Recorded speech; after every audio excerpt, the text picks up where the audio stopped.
छोट्या मोठ्या सरकारी कार्यालयांमध्ये असणारी लाचखोरीची कीड आता मंत्रालयापर्यंत पोहोचल्याचं दिसून आलंय। अन्न आणि औषध प्रशासन मंत्री नरहरी झिरवाळांच्या कार्यालयातील एका कारकुनाला 35,000ची लाच स्वीकारताना रंगेहात अटक करण्यात आली।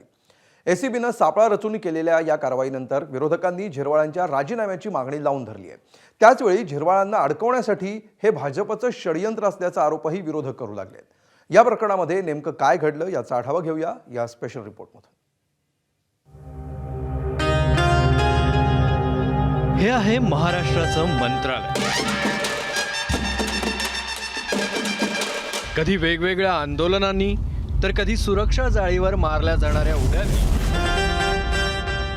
तर कधी बायोमेट्रिक हजेरी प्रणालीतील गोंधळामुळे चर्चेत असणारं मंत्रालय आता पुन्हा एकदा चर्चेत आलंय। याचं कारण म्हणजे गुरुवारी लाचलुचपत प्रतिबंधक विभागाच्या अधिकाऱ्यांनी केलेली कारवाई। अन्न आणि औषध प्रशासन मंत्री नरहरी झिरवळ यांच्या कार्यालयात काम करणाऱ्या एका कारकुनाला लाच स्वीकारताना एसीबीनं सापळा रचून रंगेहात अटक केली। त्यानंतर महाराष्ट्राच्या राजकारणात एकच खळबळ उडाली।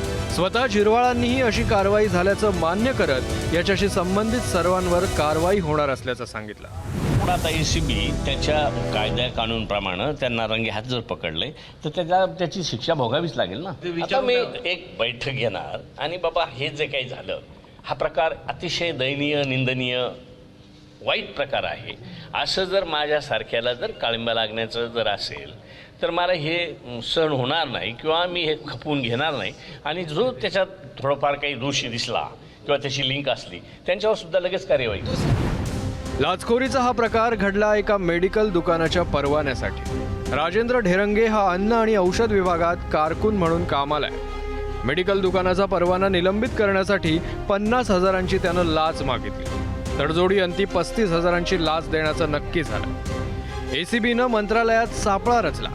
दुसऱ्या मजल्यावर ही लाच स्वीकारताना रंगेहात त्याला अटक करण्यात आली। याच कारवाईवेळी 42,000ची वेगळी रोकडही एसीबीला सापडली। ही रक्कम कुठली आहे याचा तपास आता एसीबी करणार आहे। अटक करण्यात आलेल्या राजू ढेरंगेला 16 फेब्रुवारीपर्यंत पोलीस कोठडी सुनावण्यात आली आहे। आता थेट मंत्रालयातच लाचखोरीचा हा प्रकार उघड झाल्यानंतर काँग्रेसनं सरकारवर हल्लाबोल केला। झिरवाळांनी राजीनामा देण्याची मागणी काँग्रेसनं केली आहे। राज्याचे अन्न आणि औषध प्रशासन मंत्री नरहरी झिरवळ यांच्या कार्यालयातील कर्मचाऱ्याला मंत्रालयात लाच घेताना रंगेहात पकडण्यात आलं। त्यामुळे लाचलुचपत विभागानं मंत्री कार्यालय सील केलंय। या घटनेनं राज्य सरकारच्या अब्रूची लक्तरं वेशीवर टांगली गेली आहेत। चौकशी दरम्यान वरिष्ठांच्या सांगण्यावरून लाच घेतल्याचे त्या कर्मचाऱ्याने सांगितल्याची माहिती समोर येते। हे आणखी धक्कादायक आणि गंभीर आहे। त्यामुळे मंत्री झिरवळ यांच्यासह त्यांच्या कार्यालयातील वरिष्ठ अधिकाऱ्यांची सखोल चौकशी होणं आवश्यक आहे। मंत्री नरहरी झिरवळ यांनी संबंध आढळल्यास राजीनामा देईन अशी भूमिका मांडली आहे। मात्र नैतिक जबाबदारीच्या दृष्टीनं आपल्या कार्यालयात खुलेआम लाचखोरी सुरू असल्याचं समोर आल्यावर निष्पक्ष चौकशीसाठी त्यांनी तात्काळ मंत्रिपदाचा राजीनामा दिला पाहिजे। तर चौकशीतून आपल्या विरोधात काही निष्पन्न झालं तर राजीनामा देण्याची तयारी झिरवळांनी दाखवली आहे। मात्र त्याच वेळी आपला स्वभाव तसा नसल्याचं सांगत बचाव करण्याचाही त्यांनी प्रयत्न केला आहे। ज्याने केलं त्याला तर त्याची सजा लगेच भोगावी लागते। त्याच्यातून काही निष्पन्न निघालं तर माझ्यापर्यंत जर जबाबदारी आली तर मी राजीनामा देईल।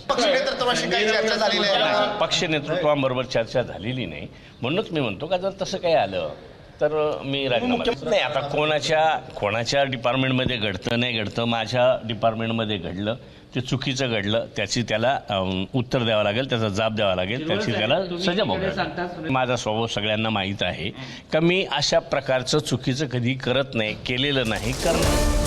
विशेष म्हणजे हा प्रकार समोर आल्यावर झिरवाळांनी तातडीनं मुंबईला जाण्याचा निर्णय घेतला।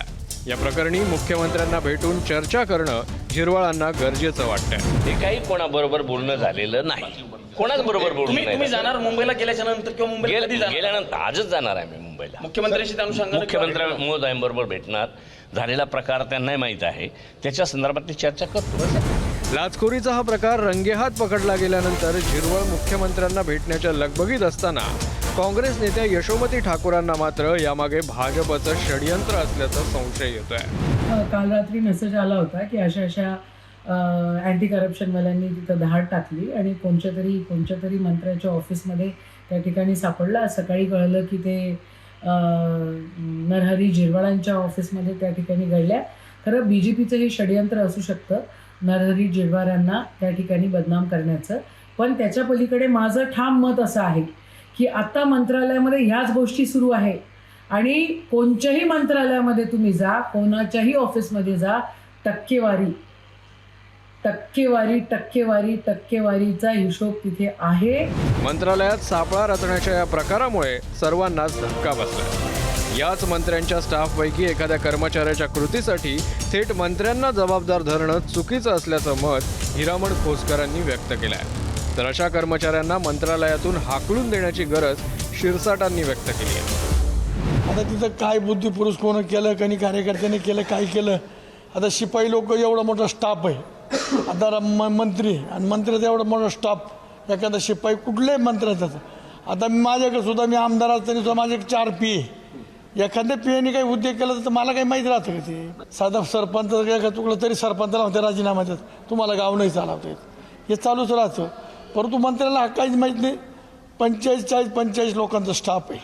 आता एखाद्या शिपाईने सांगितलं असं मी एक काम करून देतो, मला पैसे दे, आणि ते मंत्र्याला थोडंच माहीत राहतं, तो विषयच नाही ना मंत्र्याचा. झिरवाळांच्या कॅबिनमध्ये काल जेव्हा एका क्लर्कला पकडलं गेलं, त्याच्यावर जी रेड झाली त्याचं समर्थन कोणी करणार नाही. परंतु असे जर प्रकार घडत असतील तर निश्चितच आता मंत्रालयसुद्धा लाचेपासून सुरक्षित नाही असा त्याचा अर्थ होतो. म्हणून आम्ही तर सांगेल की अशा सर्व जे काही असे कर्मचारी असतील ज्यांच्याबद्दल थोडी शंका असेल, अशा कर्मचाऱ्याला मंत्रालयातून आता बाहेर फेकलं पाहिजे. सर्वसामान्यांच्या आरोग्याशी संबंधित असणाऱ्या अन्न आणि औषध प्रशासन विभागातच लाचखोरीचा प्रकार उघड झालाय. त्यामुळे मेडिकल दुकानांना लाच घेऊन परवाने दिले जात असल्याचं वास्तव समोर येत आहे. लायसन्स देण्याची ही प्रक्रिया एकटा कारकून करू शकतो का, की इतर कुठल्या अधिकाऱ्यांचा यात सहभाग आहे, आणि मंत्री झिरवाळांना या प्रकाराची झळ बसणार का, याकडे सर्वांचं लक्ष असेल. ब्युरो रिपोर्ट, ABP माझा. ABP माझा, उघडा डोळे बघा नीट.